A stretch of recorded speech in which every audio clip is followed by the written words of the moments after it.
Hello everyone, this is Rod. Welcome back to Academia Magica. Topic of today is about the Grimoires, the book of magic. Just the name Grimoires, of course, evokes the image of spell books, the image of witchcraft, a lot of dark and black magic related to the word of Grimoires. What are these actually Grimoires? Today in this video we will focus, of course, about the historical Grimoires, the grimoires that have been produced or circulated pretty much in the Middle Age, throughout the Renaissance until pre-modern era and even modern era, and try to understand a little bit more what are the most important ones and the influence that these books have had throughout the history of the magical development. So starting by borrowing a sentence from Owen Davies, he says the grimoires are book of magic or spell books, but not all book of magic are grimoires. So what is the content of these grimoires? We have several, it's very various, it's very heterogeneous. We have books that are just talking about natural magic, like for instance the Giovan Battista della Porta, the Naturalis, is just talking about the natural, like from a scientific point of view. Others are just predominantly talking about evocation, using the spirits or demons for personal purposes. Other contains just incantations, spells, and others are just a mix of these several things. But let's start from the word itself, the word grimoire. That is already debatable where it comes from. It seems it may come from the French word grammaire. Please forgive my French pronunciation because I'm not a French speaker. The word grammaire that was used to indicate the books in France, circulating in France, the books written in Latin. But the word grimoire itself became officially part of the English vocabulary just after the publication of the famous The Magus of Francis Barrett. So after this publication, grimoire itself as a word was officialized and indicate books of magic. So these writings are extremely heterogeneous. There's influence pretty much from all over the world, I would say, from Asia definitely. Like for instance, the magic squares came all the way from China through the Middle East. We have influence from paganism, Judaism, Gnosticism, Christianity, of course, and Islam. So the first collection that we have is definitely the one that we find in the Greek Egyptian magical papyri, where the invocation are, of course, we have several deities and goddess and gods, but the most predominant figure that will be carried over through the Middle Age as well are predominantly attributed to the figures of Moses, Hermes Trismegistus, and Solomon. And these figures will remain popular throughout the whole grimoire tradition. The first actually magic book or grimoire is in fact attributed to Solomon, to King Solomon, and is called the Testament of Solomon. The Testament of Solomon was actually originally written in Greek, probably count between the 1st and the 5th century current era. Most likely originated somewhere in Babylonia or Egypt, and it contains one of the most enduring and influential story related to Solomon and the Solomonic magic, because this is where Solomon, through the ring that is given by the Archangel Michael, will be able to control demons and make them use them in order to build this temple. So this is the whole core of the Solomonic magic, just using the demonic powers for a higher purpose. So in Solomonic magic, the magician becomes Solomon in order to control the demonical forces, to control the chaotic forces for supposedly and hopefully a good purpose. And this is also the story, so beside the ring, the very famous ring, this is where Solomon also meets the demons, names of the demon that will be recurring throughout the history of the Grimoire. He'll meet Beelzebub, he will find Asmodeus, and also will find the famous 36 demons coming from the 36 demons of the Egyptian tradition. That's 36 demons that will be later the 36 deacons. But going back to our grimoires, another Solomonic grimoire we'll find is the Armadel.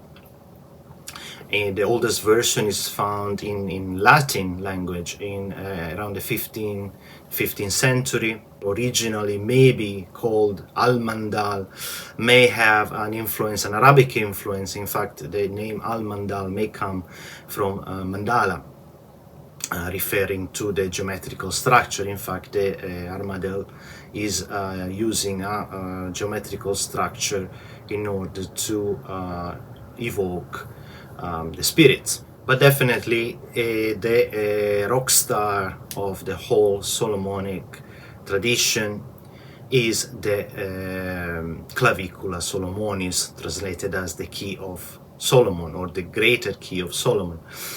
This is probably dates back to the 14th or 15th century in the Italian Renaissance period. The original text was most likely originally in Latin, although there is earlier Greek manuscript also dated around the 15th century that is very much associated to the Key of Solomon. And this text is translated in English as the Magical Treatise of Solomon, also known as the Hygromanthia. So there may be a relation, but it's definitely a relation between the Hygromanthia, the Greek Hygromanthia, and the Latin Key of Solomon. The Clavicula Solomonis was definitely the most popular and most widely circulated grimoire in the south of Europe, especially in Italy, Portugal, and Spain. The next important figure that we will find is related to the figure of Moses. And the grimoires related to Moses, beside the reference that we have in the Greek-Egyptian magical papyri, are actually in Greek language.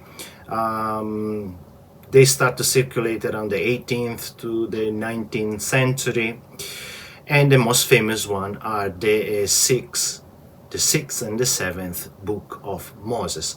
Actually, in the Greek magical papyri we also find an eighth book of Moses, but that is completely unrelated to the grimoire version of the sixth and the seventh book of Moses. Actually, no first version was ever been established for these grimoires. It seems the first version appeared in Germany, as mentioned, around the 18th century.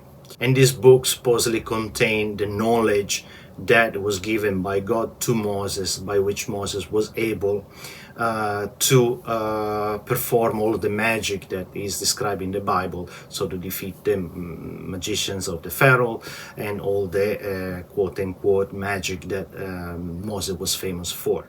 Then we also have a very important part coming from the Islamic tradition. Some grimoires that were translated from Arabic into Latin originally, and definitely the most famous one is the Gayat al-Hakim, or the Aim of the Sage, widely known by the name Picatrix.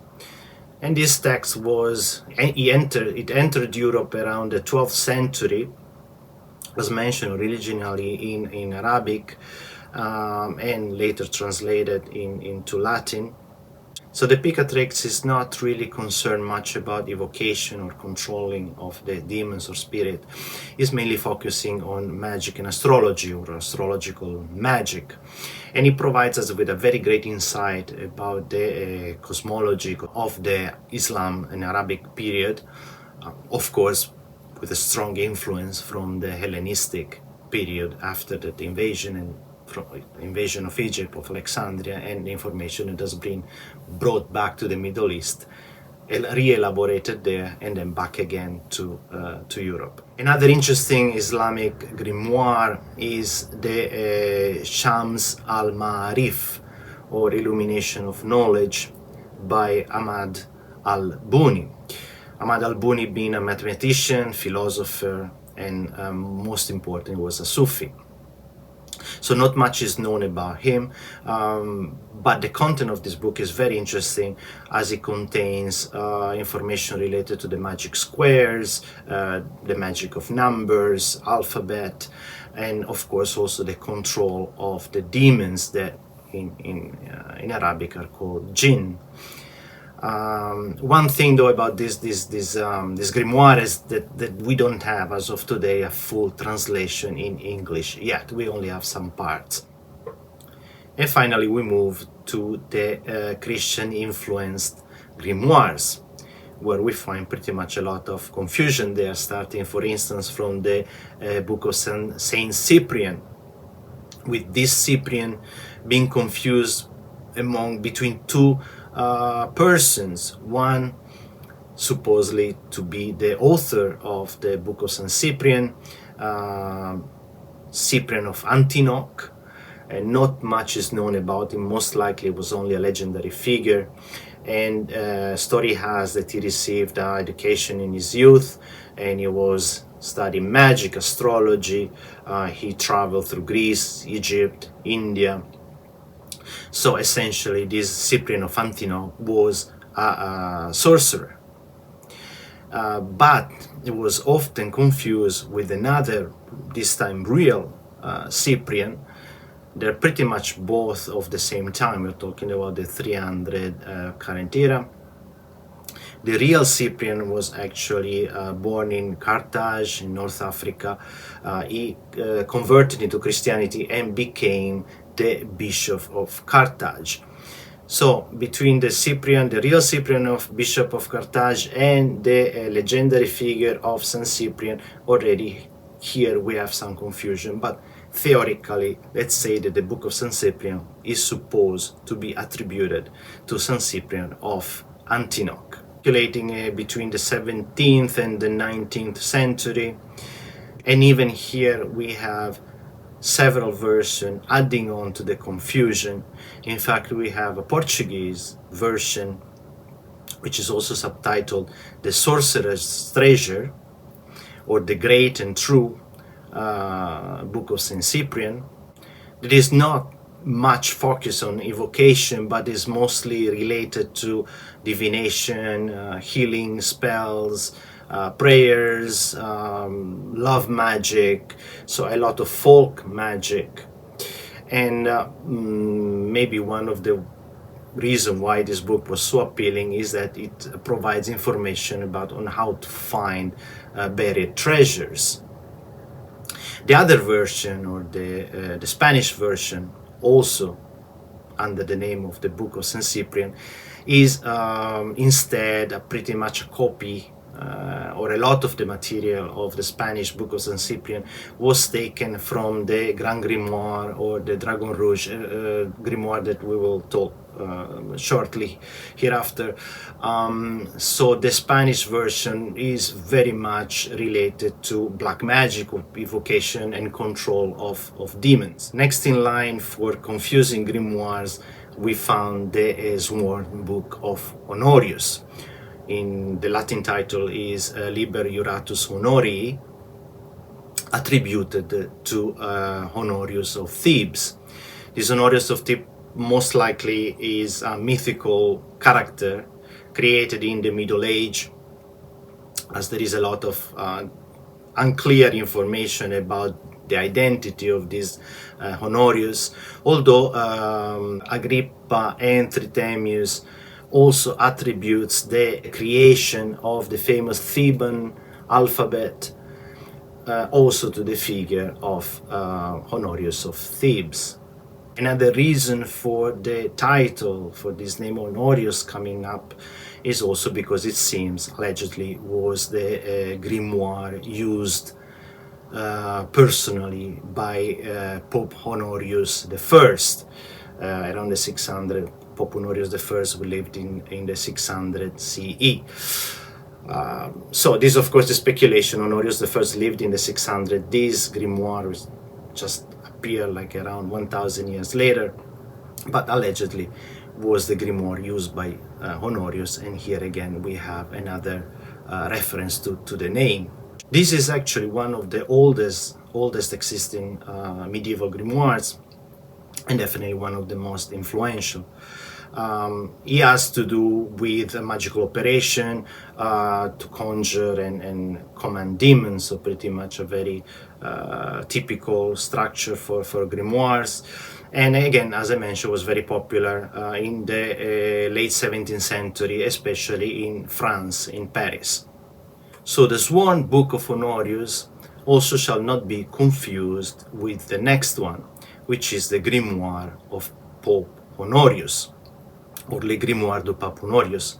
This is another 17th to 18th century grimoire, and again the title, the name of Honorius this time is attributed to the Pope Honorius III. Honorius III, who lived between the 1150 and the 1227. It's a very unique among the grimoires because it seems has been pretty much designed to be used by a priest. So it's possible that the sworn Book of Honorius have influenced the name of the Grimoire of Pope Honorius, although we find a very different content. In fact, the content of the Grimoire of Pope Honorius is very much similar to what we find in the Key of Solomon or the Grimorium Verum that we will see shortly hereafter.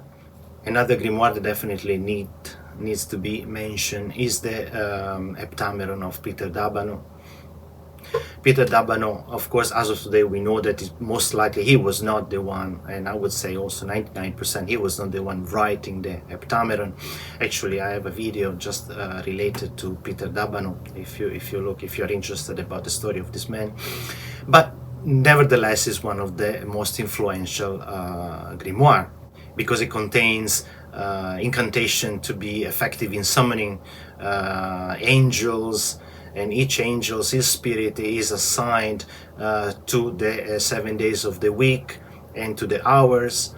The invocation of the Heptameron has been later taken into other grimoires like the Key of Solomon. So the invocation in Latin are pretty much influential in the following grimoires. Next we come to Agrippa, the most famous Agrippa, the Occulta Philosophia, Libri Tres, the 3 books of occult philosophy, one of the major milestone, because it contains pretty much a synthesis of what was the magical knowledge during the time. We're talking about the 1500. Actually, the first book was printed in 1531, and the whole 3 volumes appeared in Cologne in 1533. Talking about the synthesis of pretty much the whole magical knowledge that was available at the time, it deals with elementals, celestial intellectual magic. So he's talking about the 4 elements, he's talking about astrology, Kabbalah, numerology, angels, name of gods, virtues and relationship, correspondences, scrying, alchemy, ceremonial magic. So we find a lot in influence in there. We find influence from Hebrew, Greek, and Chaldean content. The knowledge, the very important knowledge contained in this book, is pretty much the knowledge that was shared during that time across other very influential figures like Marsilio Ficino, Pico della Mirandola, and Johann Reuchlin. Next to the 3 books of occult philosophy, also we have a 4th one, a very influential and famous 4th one, the 4th book of occult philosophy, which is still debatable whether Agrippa was actually the author of this book or not, but nevertheless the content of the books became very popular. Actually, the book was printed 30 years after the death of Agrippa, and it contains practical information on geomancy, astrological system for generating names of gods and evil spirits.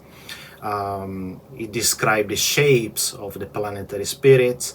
It described how to prepare pentacles, how to consecrate the implements of the operations, and how to use the famous Liber Spiritum, with details, of course, details related to the practical evocation itself. Next, we have a grimoire attributed to the figure of Albertus Magnus. And this grimoire was widely popular, especially in France, and I'm talking about the Grand Albert. This also was originally in Latin, printed around the 1490, so early 1500, and it became very popular during the 19th century.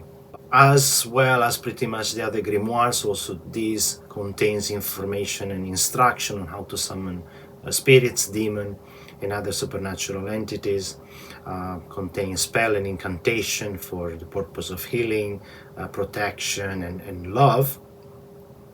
And it came accompanied with a little brother called the Petit Albert. So we have the Grand Albert and the Petit Albert. The Petit Albert is more related to natural magic, so most likely has a lot of influence from the Magia Naturalis of Giambattista della Porta. Another grimoire that became very popular, especially in France, but then later it spread throughout the rest of Europe as well, was the Grand Grimoire, also known as Le Dragon Rouge, or the Red Dragon, and is a very explicitly black magic grimoires, because it has only have to deal with what we call quote-unquote demonic spirits, or the infernal demons. The book has been created in 1702, although some previous editions are found in the 1500s, and here we found specific information on how to make the famous deal with the devil. In fact, in book 1 we find instruction on how to make this deal with Lucifer. It takes the name of Lucifer Grofocal in the book.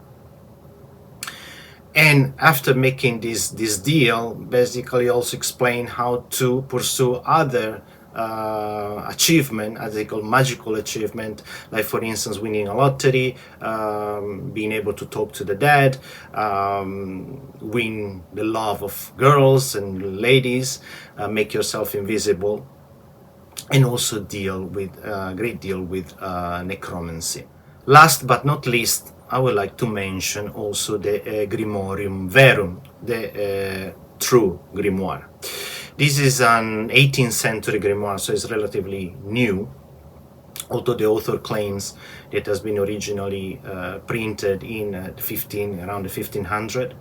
Again, the Grimorium Verum, very similar to the Grand Grimoire or the Dragon Rouge, is a very dark grimoire, specifically dealing with infernal demons.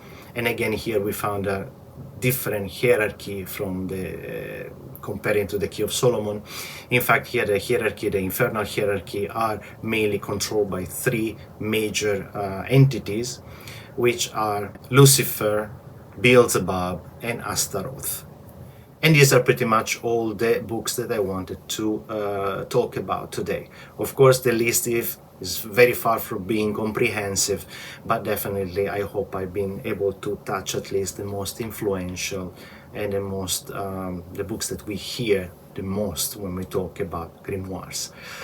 Talking about reference for a further reading, if you're interested, I would definitely suggest Grimoires, A History of Magic book by Owen Davis. Unlocked Books, Manuscripts of Learned Magic in the Medieval Libraries of Central Europe by Benedek Lang.